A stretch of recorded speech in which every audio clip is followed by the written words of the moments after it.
It's always nice, give people a second to think there. So go ahead. What is, why this?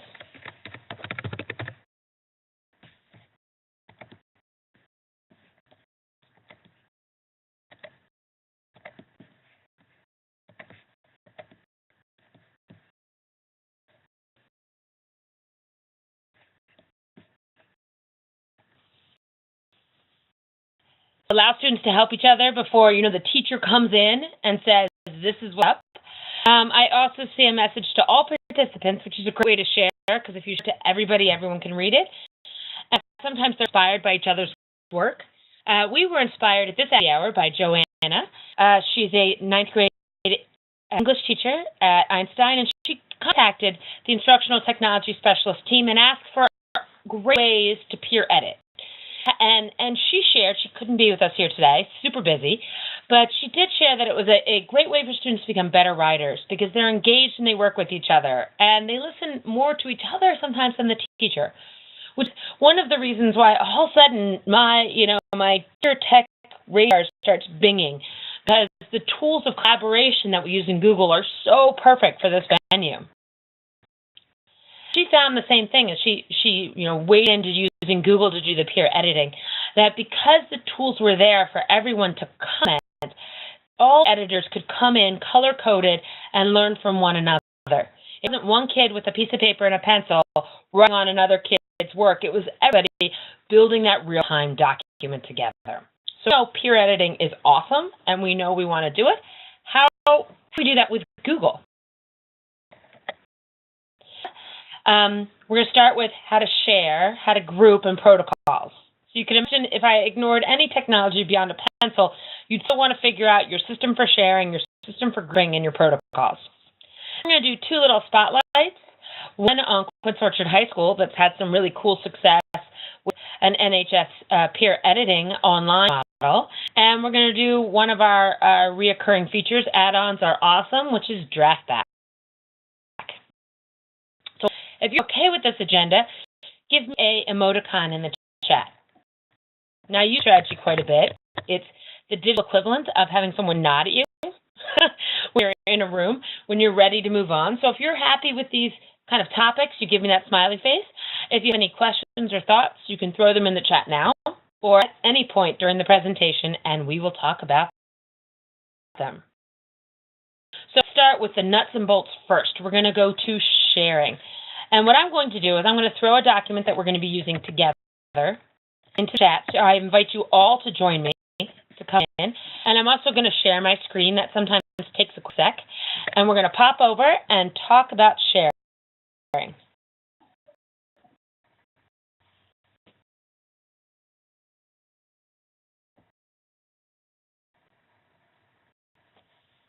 Pops over for just a sec there.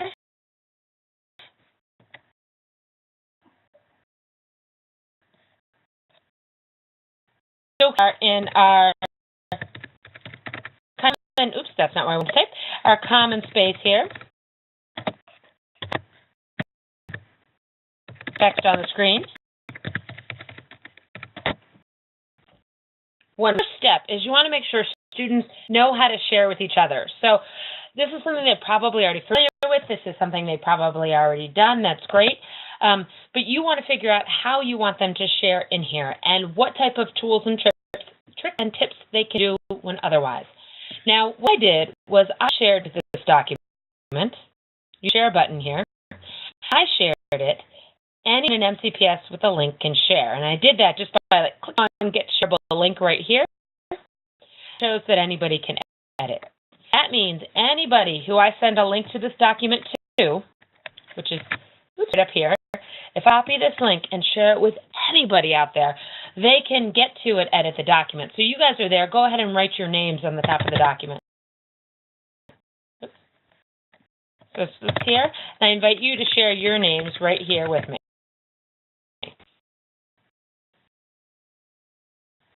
So the document's not hidden anywhere. It's not done. It's not gone. It's just right here. It's in the document, and you can share and write on it. I've chosen to tell my students to share individually with a person. So Lynn is here. She can send it straight to Lynn. And the benefit is she's going to get an email. So if you said, share with the person and then have the person go look at their email, that would work.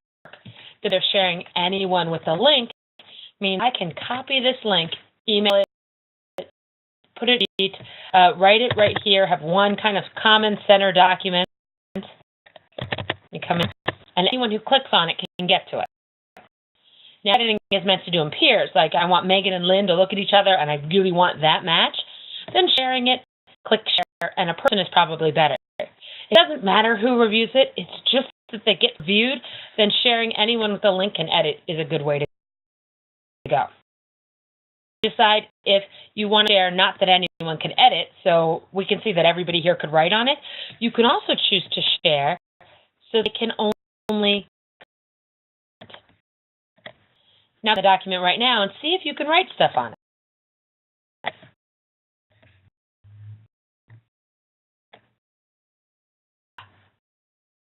See where you are, but I've stopped you.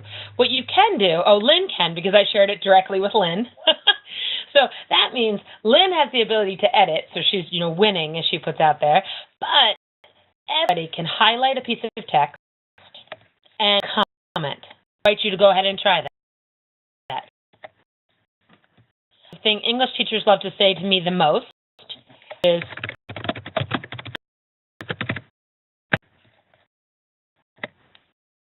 text. I definitively got a lot of those comments.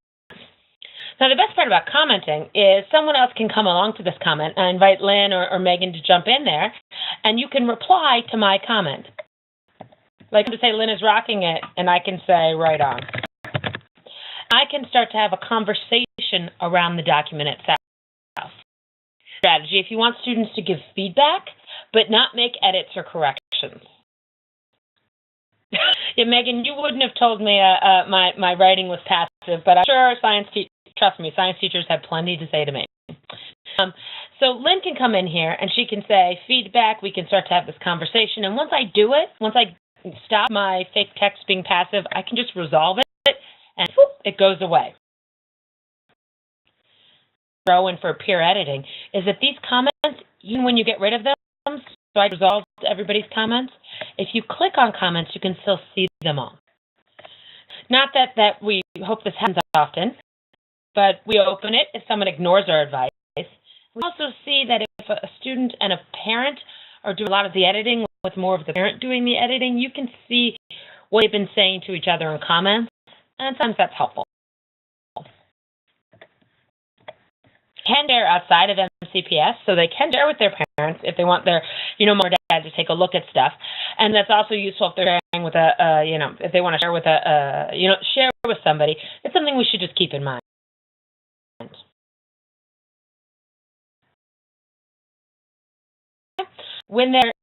So that is sharing. You can share with anyone with a link.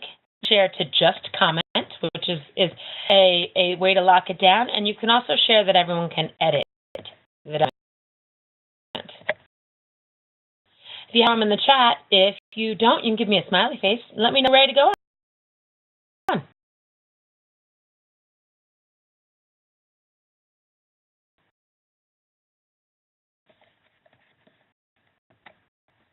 If you're looking for the chat, it's going to come back over on the side, but also that you can roll your cursor up to the top of the screen when you're viewing my screen, and that will let you be able to have the chat open and share. See, Megan, you have a question, which is, I already answered it for you. So fantastic. Class lists are available in Classroom, and they're also easy to export out of the gradebook.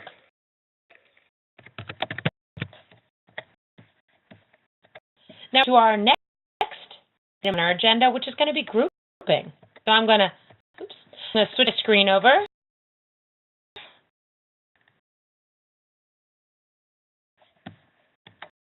Let's get a second. Can I just talk to Megan about how to do that in Classroom? So Lynn's going to mention, the question was, how do we have class lists? And that's actually a perfect one, because when you have partners, you're going to want that stuff. So Lynn, please, give a little heads up there. Yeah, so we had Hapara last year. We don't have Hapara this year. And Hapara actually generated those lists for us. Any of those lists that you find existing still are from last year and they're no good. So this year, if you create a classroom in Google Classroom, you can go to the second tab, which is the student tab. It has an email option where you can email all of your students. You can either just directly do it from there, or you can set up the email, grab all the emails from that list and go to a sharing and share it that way. So that's how you do it.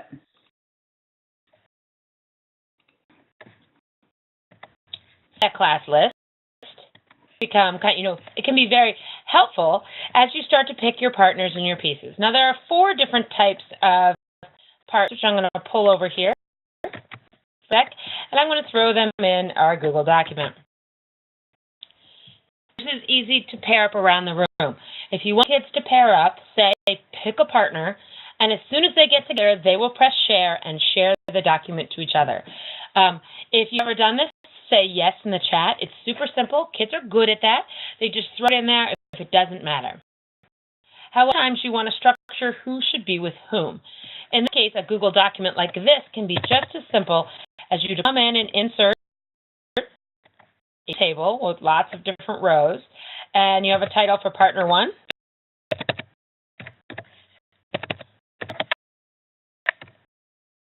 And partner 2. You can come in and paste the names, or you can actually, if you want to just divide up a little bit, it's kind of in between.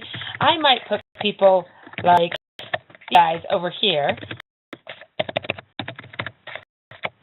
and put my folks in this row of these are the guys who I want to fill in, and then say the other half of the classroom can fill their name in. So I invite Michelle and Lynn and folks to go ahead and put who you want to partner up next to.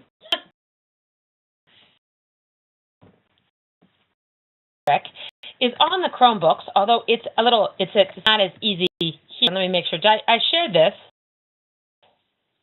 and I'll edit. Yep.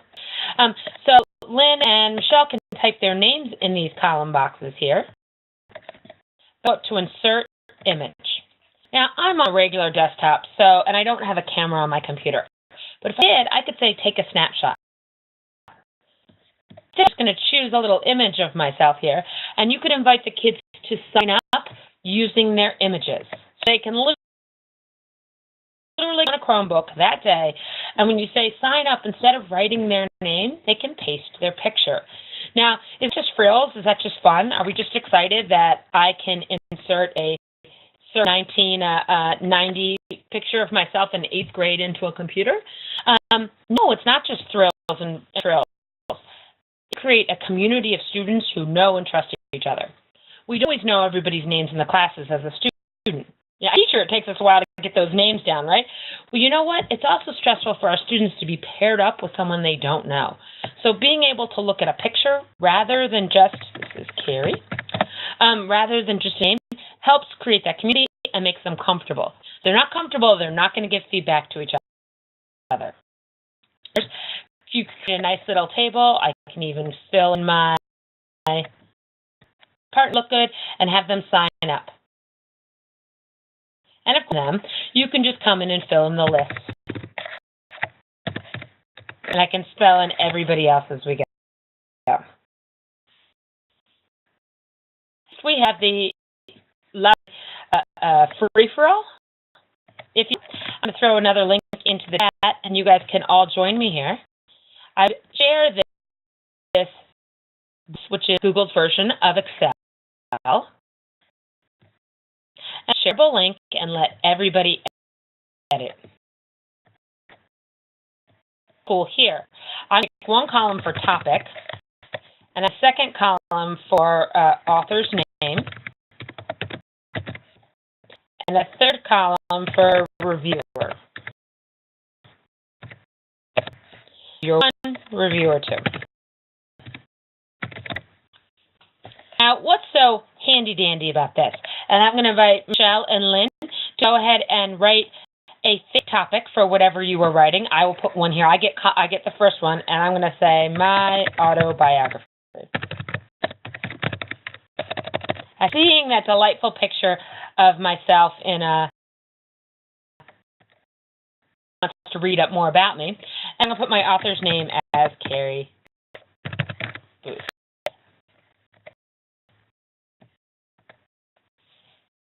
hey, these are my topics, right?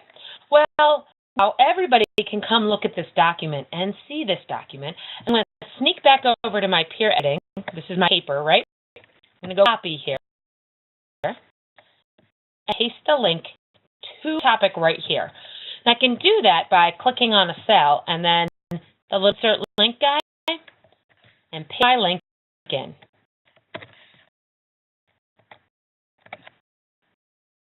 For all, a structured free-for-all, that is. Comment, I want to have a structured free-for-all, and I want to make sure everybody can come in and edit, which, yeah, they can.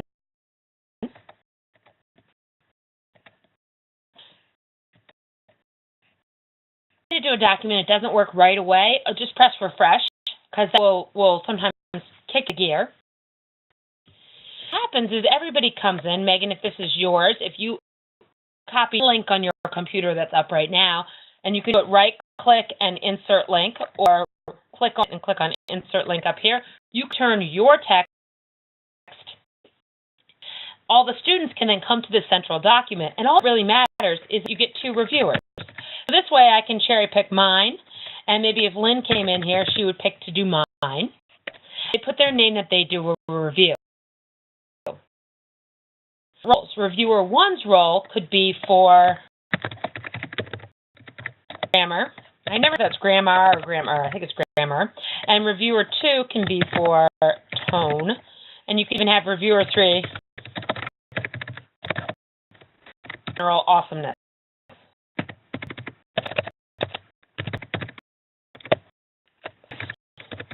There we go. And review, I'm going to be the greatness reviewer on Lynn's here. If you're looking for kind of a simple free-for-all way, you don't care who does it, you just want to make sure it gets done. This is an easy way to do it. And see, Megan, you've got it in there. You can go in, highlight the link, and now I can come click on photosynthesis, and I can click on your link to photosynthesis, and I can read your link that you just put here. Third protocol. That's a third different way of setting it up. Informal partners, just tell kids to pair up and share. Structured partners, then, hey, this is who I want you to pair up with. You can have a sign up. You can get in the middle here, put half the class here, let the other class sign up. Remember, they can insert their pictures. That's always in your builder. And, of course, you can assign it. You do a free-for-all where you come over to Sheets and have students post their own documents. Throw them in the chat. If not, you can give me a smiley face.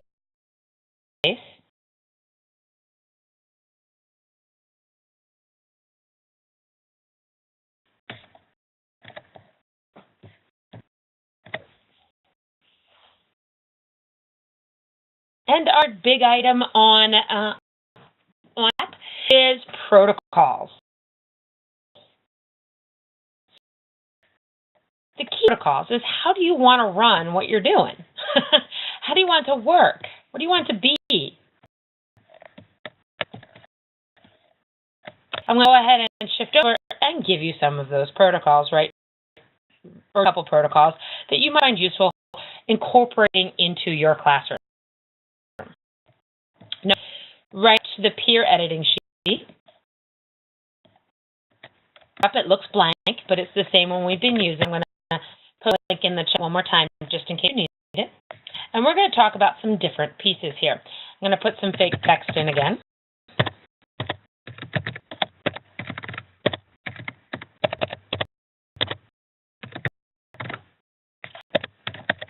Okay, so here's my fake text. Some of the protocols that might be useful for different reasons. And the first one is called suggestion mode. Here's suggestion mode works. And highlight, there's three different ways you can really look at this. You go over to the side, I'm in editing mode. That makes sense, right?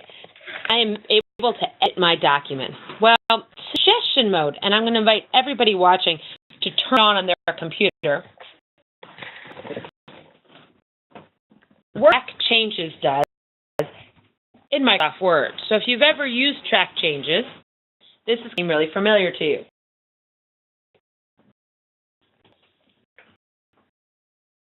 and Megan to go ahead and type right now and see how it looks different once you've turned your suggestion mode. If you haven't turned on your suggestion mode, hit I'll know.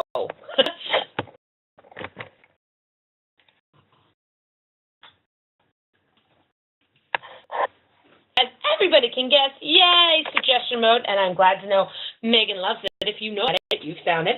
Suggestion mode lets the colors change. It tracks how you write and makes a comment for everything. So you'll see I'm adding awesomeness right here. Well, I just added that term in, and it looks to me like this little, yeah, you can kind of see my little lines. You can see how I'm going. This is Carrie writing. I'll do this is Carrie. But everybody else shows up as different colors. This is useful just in regular teaching. I would suggest telling teachers to suggest turning it on because the group can see who's doing it. It's really obvious if we have another person in here whose colors may be mauve. We know there's no mauve, there's no black. You know, we can tell who's writing whom. But it's also really helpful editing for little things. Like I got a period here. Period. When you didn't capitalize a letter. When you want this to be a semicolon. These little tiny pieces that kids can see.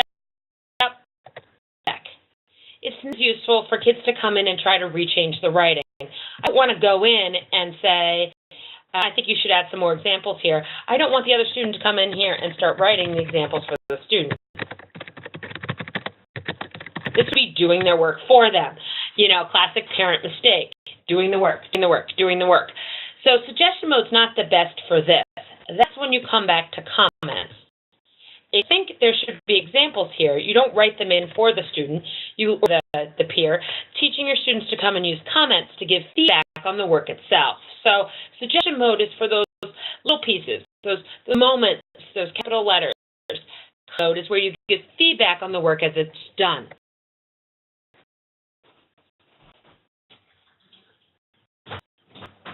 If you like something, if you think you need more examples, if you want to see changes, if the text is, goodness gracious, God forbid, passive.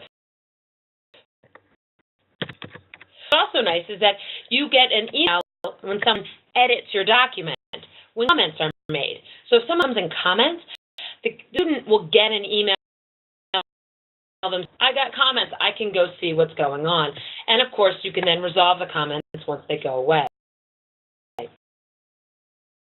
It's helpful to use structured comments. So if you want one student to look for tone, if you look for tone, you want them to look for, oops, let me get myself out of suggestion mode. You want students to do tone. You want someone else to look for sentence length. You want us to look for facts. You can have these be your cues and tell them two structured comments. Not anything. Make one comment about tone, one about length, one about facts. And it also pops in with the idea here of the Google Sheets, where you have different editors looking for different things. So to look for.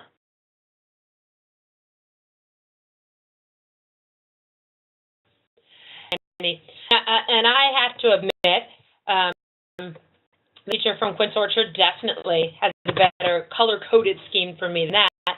But in add-ons, if you give them stuff to look for and they highlight it, which third strategy? You've used your suggestion modes, you've used your comments, and you can also use your highlighting. And I'm going to invite everybody with me to open up their highlighter and pick a color, guys, from the top. I'm going to do pink. And the text. They did pink. They pink in a couple places, but other folks can pick different colors. You also have students deconstruct, or it's what I call deconstructing an essay. So it has them come down and go through and see if they can figure out person's thesis. Where's the person's supporting facts? Where's the person's nod to some more text in here? Oops, you forgot to add a counter argument. There it is. Let's do the counter argument. If you use cool highlighting techniques like this to write an add-on called Highlight Memorizer. Don't have this add-on. You just go to Get Add-on and search highlight summarizer will actually the document at the bottom. So yellow was supposed to be and it was supposed to be thesis. You come down to the bottom and see all of these different pieces highlighted in here. And put another highlight in for blue, summarize. So how cool for your editing rules or editing ideas to be assign somebody to deconstruct the essay. Their job is to find the thesis, to find the three facts, to find the counter argument and the conclusion, and then use highlight summarizer to pull it out. Not just that somebody else could come in and find the parts of your essay can sometimes be really reflective for students. So that's a way to students to come in and see the structure that we try to promote when writing that starts with an outline and ends with the essay. Well, you can go back to the essay. If you have, throw them in the chat. If you don't, go ahead and give me a smiley face.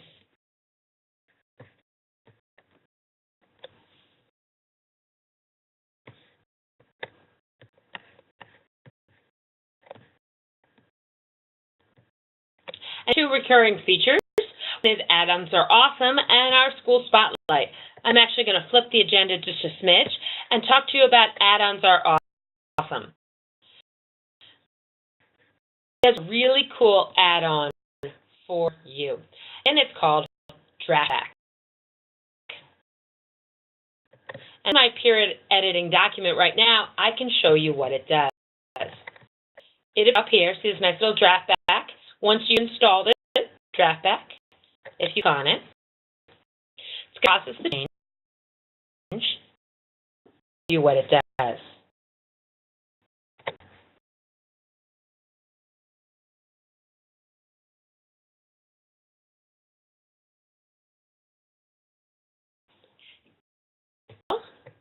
Actually playing what we did as part of our presentation for today. It in and said, here's the history. This is what we did for today's presentation. See? And did all of our editing. And it also gives you some statistics on when it was editing, when it wasn't editing, who did the revisions. Look at this down here. You can see that I did 25 revisions and different times who did what.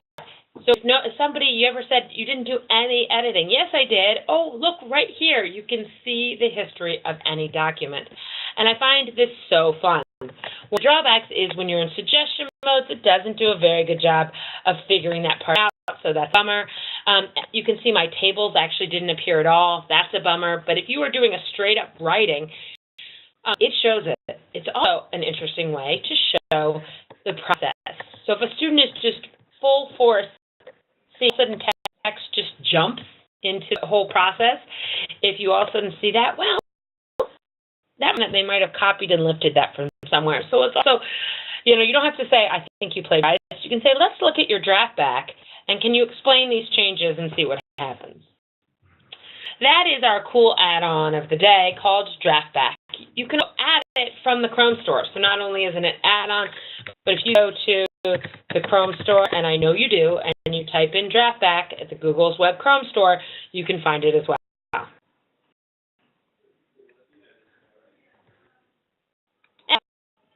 But next, let's take a second to do our school spotlight of the day. This is Quince Orchard High School. What have they done? Cool. Well, out there, schools have National Honor Society tutoring sessions, and sad to say, a lot of these sessions go unused. Students quietly wait for help when students don't show up. Well, what can you do if that happens? Well, what better way to use time than peer editing? So what Audrey at Quince Orchard did was she came in, they created a Google Groups for students. Students can come in and submit their papers, and if nobody shows up to NHA tutoring, or even if they do, somebody mans the computer and students give peer feedback to each other. It's taken, as you can see, there's a 99, they've got 99 to read right now. They are building their audience by going to classes when they know they're writing that big research paper or they're doing their first 9th grade essay, and the teachers tell the students to submit for feedback. So they're getting feedback not within class, and they come in and they submit their topics. They can also do it on their own. After doing this for, I guess we've got about 2 months of school now, they're starting to get their very first submissions that are coming in voluntarily. So students are starting, not just because their class told them to, they're starting to come and post their papers for feedback, even when it wasn't part of class, because it's a really valuable way for students to get feedback. I love this idea, and I'm looking forward to seeing how QO takes it further in the future and for the other schools. So if you think it's a really cool idea, we can help connect you with QO. We can also provide tips and tricks on how to create a group for you within Google.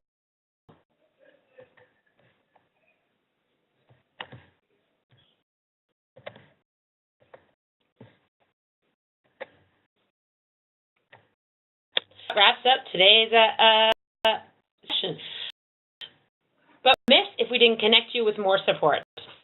Every school has an instructional technology specialist like Lynn and I. We're here to help. You can contact us with any of these different ideas. All of these hours bi-weekly, and we post all of them on our support site. So if you miss a topic or want to go back and review any of the ones we've done before, I'm throwing a link into the web. I always tell people, throw this up before school, throw this up after school. Treat us a little like NPR. We promise not to come at you for a pledge drive, so you're lucky on that. But throw us up there and listen. Listen and get a couple good ideas. And our recorded Appy hours wouldn't happen without you. So thanks for coming and joining us live today. And never forget, you can also Google. A lot of our best ideas come from searching. And of course, follow us. Lynn and I were with you today. Our partner in crime, Lisa, is often with us as well. If you follow us on Twitter, we will share cool ideas, tips, and tricks with you. And you know, if you share an awesome idea with us, you could see it as a topic on Appy Hour. Just like Albert Einstein and Quince Orchard, who get some great shout-outs for helping us today, you could be the next one to be in one of our Appy Hour presentations. So much for coming today. If you didn't get a chance to, at the beginning, we'll throw our link to our attendance up into the chat, so you can go in and add your attendance. And we do ask everybody to please take our feedback form and let us know how we did. The first I just put there that came up, that is our attendance. So please add your name to that information. And no matter whether you watched this presentation live with us or if you watched it as a please take our survey to give us feedback on how we did. We love to hear from you. Even if you couldn't join us live, we do really care about your feedback, and it helps us prepare for our next presentation. So thanks so much, and have a great day.